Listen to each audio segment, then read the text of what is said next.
Hello everyone. तो आज हम कॉम्प्लेक्स एनालिसिस का CISR नेट 2019 दिसंबर में पूछे गए एक सवाल करेंगे। तो क्वेश्चन पूछा गया है कि let U be a subset of C। U क्या है हमारा? U सबसेट है C का, ठीक है। और U कैसा है? ओपन कनेक्टेड है, ओपन एंड कनेक्टेड गिवन है, ओपन और कनेक्टेड दिया हुआ है, ठीक है। तब अगर एक फंक्शन है f जो u टू c चल रहा है, कैसा फंक्शन है? Non constant analytic function, non constant analytic function. मेरा जो फंक्शन f गिवन है वो कैसा फंक्शन है? नॉन कांस्टेंट एनालिटिक फंक्शन है। तो f जो फंक्शन है मेरा वो कोई नॉन कांस्टेंट एनालिटिक फंक्शन है और वो डिफाइन है किसी ओपन कनेक्टेड सबसेट पे। इतना फंक्शन क्वेश्चन में इंफॉर्मेशन दिया है। तो हमें पूछा गया है कि अगर कोई दो सेट है, x एक सेट है, y एक सेट है। x कैसा सेट है? x जो सेट है वो सारे कॉम्प्लेक्स नंबर का कलेक्शन है जो u से बिलोंग कर रहा, such that f of z equal to 0। कहने का मतलब कि उन सारे कॉम्प्लेक्स नंबर का कलेक्शन जहाँ पे फंक्शन वैनिश हो जाए, दैट इज सारे जीरोज का कलेक्शन है। ये सारे इसका जीरोज का कलेक्शन किसके लिए? फंक्शन fz के लिए। तो ये एक सेट है। y सेट क्या है हम देखते हैं। y उन सारे कॉम्प्लेक्स नंबर का कलेक्शन है जिसके लिए अगर हम लोग एक डिस्क बनाएं, इस जेड पॉइंट के अबाउट अगर हम लोग एक डिस्क बनाते हैं तो उस डिस्क के हर एक पॉइंट के लिए फंक्शन वैनिश हो जाए, एफजेड वैनिश करे, ठीक है। ये है मेरा वाई सेट। वाई सेट क्या है? अगर कोई पॉइंट है, मतलब उन सारे पॉइंट्स का कलेक्शन होगा z, ठीक है।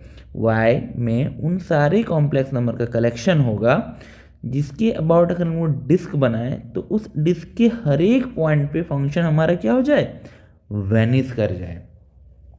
तो ये होता है हमारा x सेट और y सेट। इस तरह से हमें डिफाइन है क्वेश्चन में तो पूछा गया है। तो एक रिजल्ट है हमारा। रिजल्ट क्या है कि for a non constant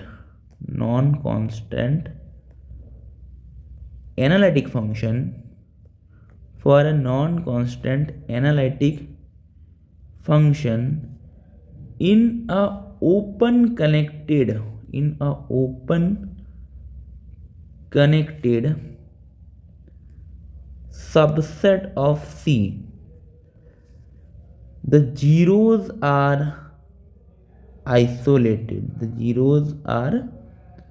isolated। कहने का मतलब जो जीरोज होंगे किसी नॉन कांस्टेंट एनालिटिक फंक्शन का ओपन कनेक्टेड सबसेट ऑफ सी में वो काउंटेबल होंगे, ठीक है। तो ये सारे जीरोज को कंटेन करता है एक set.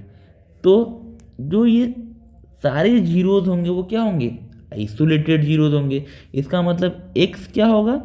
Collection of isolated points, sorry collection of isolated points होगा। और हमें क्या पता है कि आइसोलेटेड पॉइंट्स का जो कलेक्शन होता है वो क्लोज सेट होता है। तो ये हो गया मेरा क्लोज सेट। तो यहाँ से ए ऑप्शन क्या है हमारा? ट्रू है। अब हमें एक चीज़ और पता है कि कोई पॉइंट z इंटीरियर पॉइंट तब होता है जब उसके डेल्टा नेबरहुड में अनकाउंटेबल नंबर ऑफ पॉइंट्स होने चाहिए पहले, ठीक है। लेकिन किसी भी पॉइंट के लिए जहाँ पे फंक्शन वैनिश करता है, किसी भी पॉइंट के लिए जहाँ फंक्शन वैनिश करता है, आई मीन टू से कि x जो सेट है वो सारे आइसोलेटेड पॉइंट्स का कलेक्शन है। तो किसी भी पॉइंट के डेल्टा नेबरहुड में हमें क्या होगा? अनकाउंटेबल नंबर ऑफ पॉइंट्स मिलेंगे ही नहीं, तो इसका मतलब कोई भी पॉइंट इंटीरियर पॉइंट नहीं बन पाएगा सेट एक्स के लिए।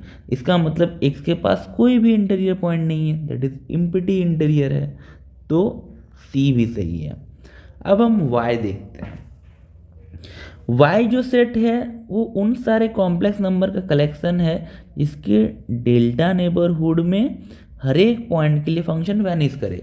तो अगर डेल्टा नेबरहुड के हर एक पॉइंट के लिए वैनिश करेगा, इसका मतलब अनकाउंटेबल जीरोज होंगे। इसका मतलब तो यही है फंक्शन का कि अनकाउंटेबल नंबर जीरो होंगे, लेकिन हमें पता है कि फंक्शन का तो काउंटेबल नंबर ऑफ जीरोस होते हैं। इसका मतलब वाई क्या है, इम्पिटी सेट है, और हमें पता है कि empty set closed as well as open होते हैं, तो बी भी सही हो जाएगा, डी भी सही हो जाएगा। That's it, thank you.